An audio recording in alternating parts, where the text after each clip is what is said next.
Hi friends,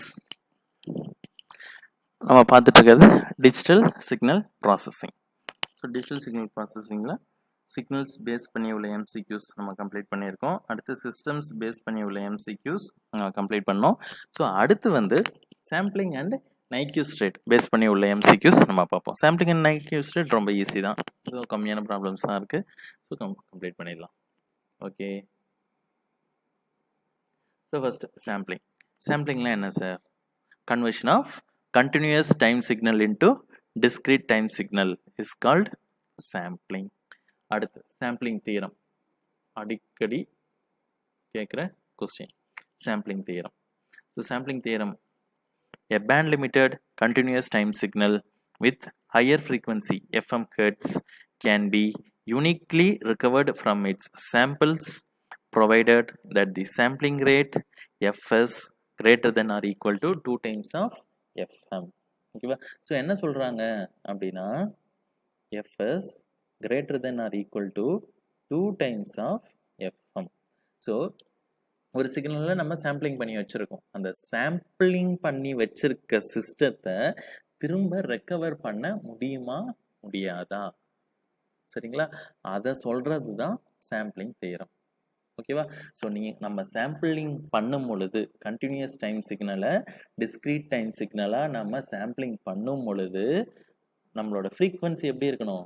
sampling frequency must be greater than or equal to 2 times of FM வர்ற மாதிரி, இந்த கண்டிஷனை satisfy பண்ணுற மாதிரி நம்ம சாம்பிளிங் பண்ணியிருந்தோம்னா சாம்பிளிங் பண்ண சிக்னல்ல இருந்து திரும்ப அந்த கண்டினியூஸ் டைம் சிக்னலை நம்மளால் என்ன பண்ண முடியும்? ரெக்கவர் பண்ண முடியும்.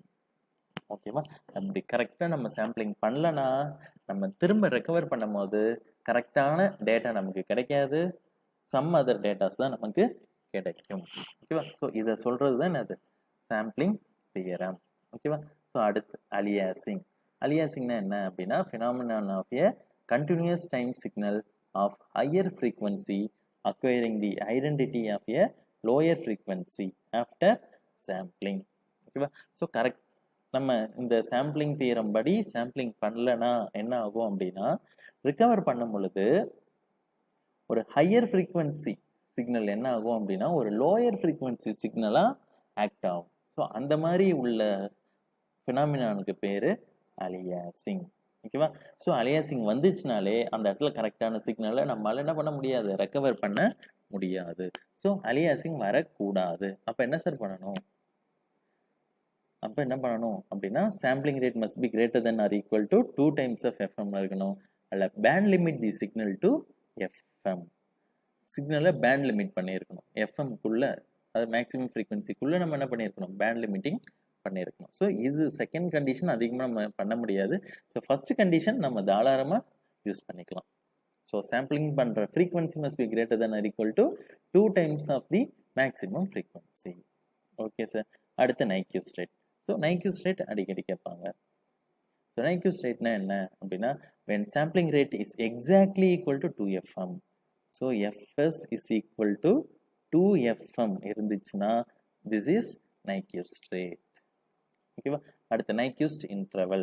nyquist intervalனா ரெண்டு சாம்பிள்ஸுக்கு நடுவில் உள்ள டைம் இன்டர்வல் தான் என்னது? nyquist interval. அடுத்து குவான்டைசேஷன். Okay sir. குவான்டைசேஷன்னா என்ன? Process of converting a discrete time continuous amplitude signal. discrete time continuous amplitude signal discrete time discrete amplitude signal convert பண்ற ப்ராசஸ்க்கு பேரு குவான்டைசேஷன். டைம் ரெண்டுமே டிஸ்கிரீட் தான். ஆம்ப்ளிடியூட மட்டும் பாருங்க, கண்டினியூஸ் ஆம்ப்ளிடியூட டிஸ்கிரீட் ஆம்ப்ளிடியூட் சிக்னலா நம்ம கன்வெர்ட் பண்றோம். இதுதான் அது குவான்டைசேஷன். ஓகேவா? சரி சார். இதில் என்ன பண்ணுவோம்? அந்த குவான்டைசேஷனில் என்ன பண்ணுவோம் அப்படின்னா ரவுண்டிங் ஆஃப் தான் நம்ம அதிகமாக பண்ணுவோம். Okay sir. ஸோ சாம்பிளிங் பண்ணுறதுக்கு என்னென்ன மெத்தட்ஸ் இருக்குது அப்படின்னு பார்த்தோம்னா ஐடியல் ஆர் இன்ஸ்டன்டேனியஸ் சாம்பிளிங் பண்ணலாம், நேச்சுரல் ஆர் சாப்பர் சாம்பிளிங் பண்ணலாம், அடுத்து flat top or rectangular pulse sampling நம்ம பண்ணலாம். Okay sir. ஓகே, ஸோ இதை பேஸ் பண்ணி உள்ள சம் எம்சிக்யூஸ் நம்ம பார்ப்போம். A signal x of t can be exactly recovered whenever sampling rate is so condition என்ன இப்போ பார்த்தோம் இல்லையா? ஸோ எப்போ ரெக்கவர் பண்ண முடியும் அப்படின்னா sampling rate must be greater than or equal to 2 times of FM நமக்கு இருக்கணும். ஸோ என்னென்ன ஆப்ஷன் கொடுத்துருக்காங்க பாருங்க. Greater than Nyquist rate, less than the Nyquist rate, not equal to Nyquist rate, none of the above. நமக்கு answer வந்து greater than or equal டுன்னு இருந்தால் okay. இங்கே ஈக்குவல் டு கிடையாது, நாட் ஈக்குவல் டு தான் இருக்குது. ஸோ இது கிடையாது. லெஸ் தென் பண்ணவே கூடாது, கிரேட்டர் தென் பண்ணலாம், no problem. So answer A is the correct answer. greater than NIQ's rate. Okay sir. அடுத்தது process of converting discrete time continuous valued signal into discrete time discrete value signal is known as, so இந்த ப்ராசஸ்க்கு பேர் என்ன அப்படின்னா it is quantization. இப்போதான் நம்ம பார்த்தோம். So அடுத்து if f is the frequency of the analog signal, so f is the frequency of the analog signal, then what is the minimum sampling rate to avoid aliasing? So aliasing வராம இருக்கிறதுக்கு minimum sampling rate என்ன? ஓகேவா? So aliasing வராம இருக்கணும் அப்படின்னாலே what is the condition? fs must be greater than or equal to 2 times of fm. இவங்க என்ன சொல்றாங்கன்னா அனலாக் சிக்னலோட ஃப்ரீக்வன்சி வந்து எஃப்னு சொல்லியிருக்காங்க. ஸோ திஸ் இஸ் இந்த எஃப் தான் என்னது நமக்கு இப்போ எஃப்எம் மேக்ஸிமம் ஃப்ரீக்வன்சி கொடுக்கணும். அவங்க மேக்ஸிமம் ஃப்ரீக்வன்சி கொடுக்கல, ஒரே ஒரு ஃப்ரீக்வன்சி தான் கொடுத்துருக்காங்க. என்னன்னா எஃப் தான் கொடுத்துருக்காங்க. ஓகேவா? ஸோ என்ன சாம்பிளிங் ரேட்டில் நான் சாம்பிளிங் பண்ணணும் அப்படின்னு பார்த்தோம்னா so it is greater than or equal to 2 times of இங்கே எஃப்எம் தான் என்னது F. So greater than or equal to 2fன்னு வரணும். ஸோ இங்கே கிரேட்டர் தென் ஈக்குவல் டு கிடையாது, வெறும் 2f மட்டும்தான் இருக்கு. So this is the correct answer. So 2f sampling ரேட்ல நான் என்ன பண்ணணும், சாம்பிளிங் பண்ணணும். ஓகேவா? Okay sir. ஸோ அடுத்து what is the output signal when x of t equal to cos 2 pi 40t is sampled with a sampling frequency of 20 Hz. ஓகேவா? So X of டின்னு ஒரு signal கொடுத்துருக்காங்க. இந்த சிக்னலை நான் 20 ஹெர்ட்ஸுக்கு சாம்பிளிங் பண்ணுறேன். அப்போ ரிசல்ட்டிங் அவுட்புட் சிக்னல் என்னவாக இருக்கும்? ஓகேவா? ஸோ இந்த மாதிரி சம்ஸ்லாம் ரொம்ப ரொம்ப ஈஸியான சம்ஸ். ஸோ என்ன பண்ணணும் அப்படின்னா சாம்பிளிங் பண்ணதுக்கப்புறம் எனக்கு என்ன கிடைக்கும் அப்படின்னா எக்ஸ் ஆஃப் என் தான் கிடைக்கும். So X of N is equal to cos 2 pi 40 sampling பண்ணதுக்கப்புறம் டி வராது, என் தான் வரும். ஓகேவா? டிவைடட் பை என்ன ஃப்ரீக்வன்சிக்கு நான் சாம்பிள் பண்ணுறேன், 20 ஹெர்ட்ஸ்க்கு பண்ணுறேன்னா அப்போ இங்கே டிவைடட் பை 20ன்னு போட்டுக்கோ, டிவைடட் பை 20. ரைட்டா? ஸோ இப்போ சிம்பிளிஃபை பண்ணுங்க. 0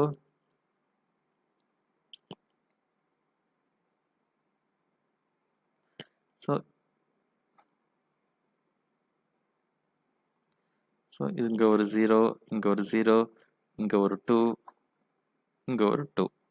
ஸோ சிம்பிளிஃபை பண்ணிட்டோம்னா நமக்கு என்ன கிடைக்கும் அப்படின்னா cos of 4 pi n. So this is the answer. So choice 3 C is the answer. அடுத்து what is the Nyquist rate of the signal? So ஒரு சிக்னல் கொடுத்துருக்காங்க, இதுக்கு நைக்யூஸ் ரேட் கேட்டிருக்காங்க. ஸோ இதில் பார்த்தோம்னா 3 சிக்னல் இருக்கு. ஒரு சிக்னல் இருந்தால் ஈஸி, 3 சிக்னல் இருக்கு. ஸோ இந்த 3 சிக்னலுக்கும் தனித்தனியாக நான் என்ன கண்டுபிடிக்கணும், ஃப்ரீக்வன்சி கண்டுபிடிச்சி அதில் எது மேக்ஸிமமோ அதை வச்சு தான் நான் என்ன பண்ண முடியும், நைக்யூஸ் ரேட் கண்டுபிடிக்க முடியும். ஓகேவா? ஸோ நைக்யூஸ் ரேட்டுங்கிறது என்ன? ஸோ நைக்யூஸ் ரேட் இஸ்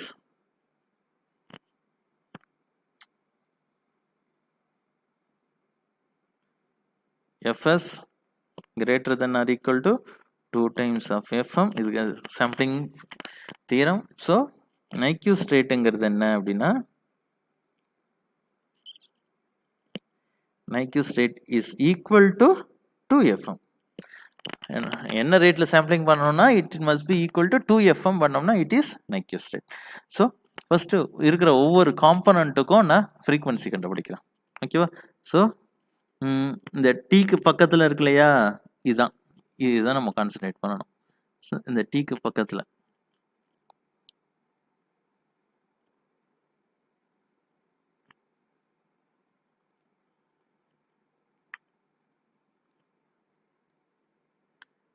இந்த வேரியபிள் இங்கே டீக்கு பக்கத்தில் 300 பை. ஸோ இந்த டீக்கு பக்கத்தில் 100 பை. இதை தான் நம்ம கான்சன்ட்ரேட் பண்ணணும். ஓகேங்களா? ஓகே சார், இது பாருங்க. First omega 1 is equal to 50 pi.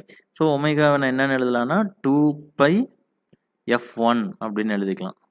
So 50 pi. So இதில் பார்த்தோம் அப்படின்னா இங்கே ஒரு பை இங்கே ஒரு பை கேன்சல் ஆகிடும்.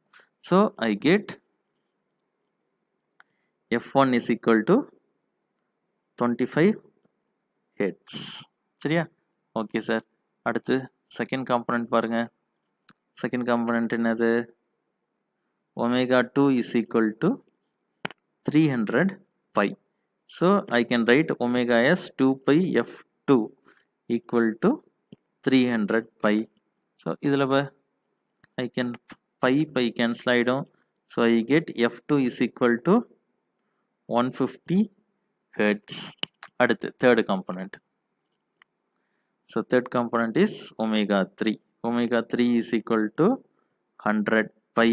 So I can write as 2 pi f3 is equal to 100 pi. So இதில் பார்த்தோம்னா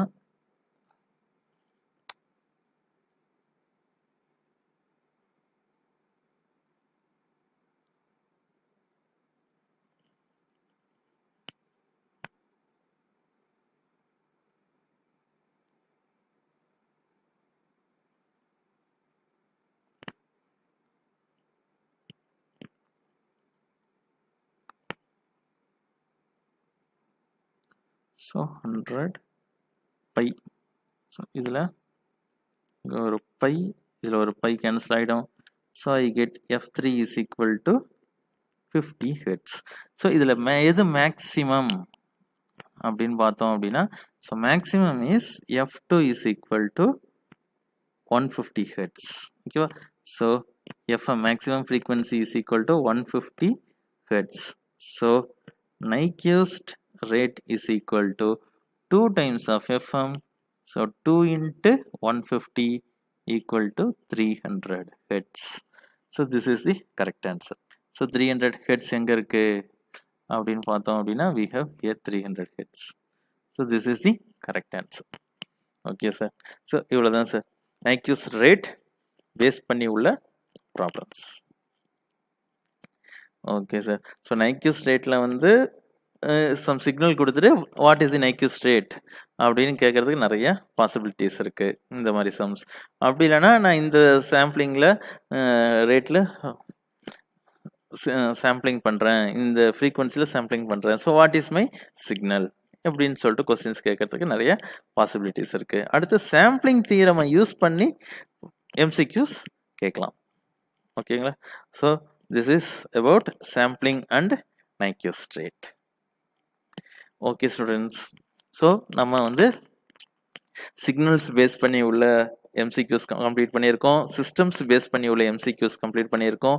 அடுத்து sampling and Nyquist rate base பண்ணி உள்ள MCQs நம்ம கம்ப்ளீட் பண்ணியிருக்கோம். So EE 8591 digital signal ப்ராசஸிங்கில் unit 1 நம்ம கம்ப்ளீட் பண்ணியிருக்கோம். எல்லா MCQs, எல்லா டைப் ஆஃப் பாசிபிள் MCQஸும் நம்ம ஓரளவு சால்வ் பண்ணியிருக்கோம். ஸோ அடுத்தது நம்ம என்ன பார்க்க போகிறோம், அடுத்த வீடியோவில் நம்ம யூனிட் 2. ஸோ யூனிட் 2 என்ன அப்படின்னு பார்த்தோம்னா Z transform. So Z transform base பண்ணி உள்ள MCQs மல்டிபிள் சாய்ஸ் கொஸ்டின்ஸ் நம்ம அடுத்த வீடியோவில் இருந்து பார்ப்போம். ஸோ உங்களுக்கு இந்த MCQs கொஸ்டின்ஸ் ரொம்ப யூஸ்ஃபுல்லாக இருக்கும், ரொம்ப சிம்பிளாக இருக்கும் அப்படின்னு நினைக்கிறேன். ஸோ உங்களுக்கு பிடிச்சிருக்கு, என்னோட வீடியோஸ் உங்களுக்கு பிடிச்சிருக்கு அப்படின்னா கண்டிப்பாக லைக் பண்ணுங்க, ஷேர் பண்ணுங்க, சப்ஸ்கிரைப் பண்ணுங்க. So subscribe this channel for getting more updates on DSP. Thank you friends. வேற ஏதாச்சும் உங்களுக்கு டவுட் இருக்கு அப்படின்னா நீங்க கண்டிப்பா சேட் பாக்ஸ்ல கேட்கலாம். I will surely reply you. Thank you friends.